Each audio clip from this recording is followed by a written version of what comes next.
ভাইয়ের একটু খেয়াল করবেন, কিতাবের নাম, এই কিতাবটাকে আমরা বেশিরভাগ মানুষ মনে করি শুধু সওয়াব, পড়লাম সওয়াব, পড়লাম সওয়াব, পড়লাম সওয়াব। তাই দেখবেন বেশিরভাগ মানুষের ঘরে এখন কোরআন থাকে আছে, রমজান আসলে নামায়। ইও ভাই রেখে দিছেন যে রমজান মাস আসে না, রমজান মাস। এবার যুবক ভাইরা বলেন, ইসলামের কোরআন কি শুধুই সওয়াবের জন্য?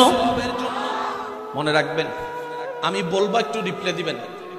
সায়েন্সের ভিতরে আর্টস, আর্টসের ভিতরে কমার্স, কমার্সের ভিতরে ফিজিক্স, ফিজিক্সের ভিতরে বায়োলজি, বায়োলজির ভিতরে রসায়ন, রসায়নের ভিতরে পদার্থ, পদার্থের ভিতরে সমাজ বিজ্ঞান।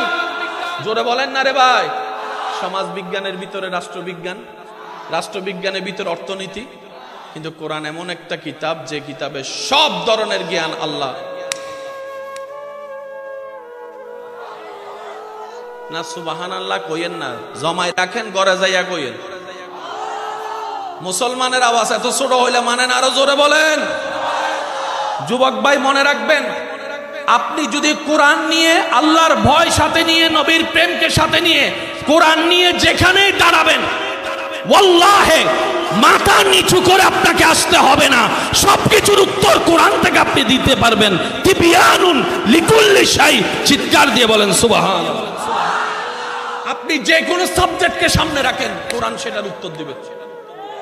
শুধু আমি আপনাদেরকে একটা ছোট্ট কথা বলি, এই পৃথিবীতে মানুষ টিকে থাকার জন্য পৃথিবীর দরকার আছে, বলেন আছে না?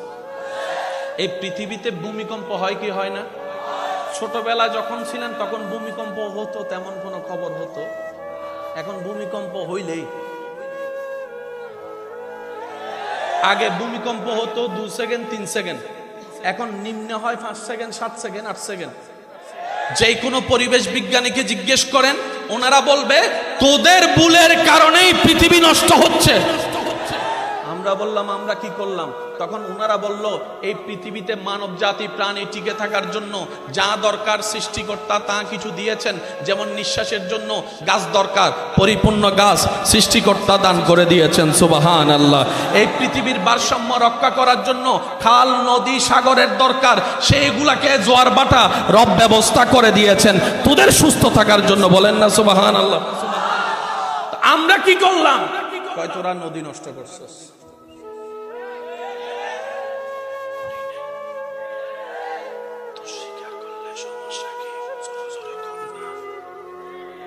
করছি না, পাহাড় কাটছি, গাছ কাটছি, ধোঁয়া উড়াইছি, জোরে বলেন, খাল ভরাট করছি, পানি ময়লা করছি, জায়গায় জায়গায় ডাস্টবিন বানাইছি।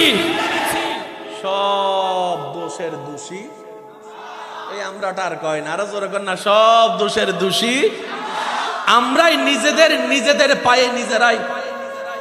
এই তো মাশাআল্লাহ কইয়া লাইছেন, আরেকটু জোরে কর, নিজের পায়ে নিজে কি মারছি। এবার বৈজ্ঞানিক মশাই বলে, পরিবেশ বিজ্ঞানী বলে, যদি তোমরা বাঁচতে চাও গাছ কাটা বন্ধ করো। মিলে কি মিলে না আপনারা শুধু দেখবেন। গাছ কাটা বন্ধ করো, নদী ভরাট বন্ধ করো, পাহাড় কাটা বন্ধ করো, পাহাড় কাটা বন্ধ। কথা বলেন না রে ভাইয়া। গ্লোবাল ওয়ার্মিং চেঞ্জ হচ্ছে, আগে ছিল 6 ঋতু, এখন খুঁজলো 3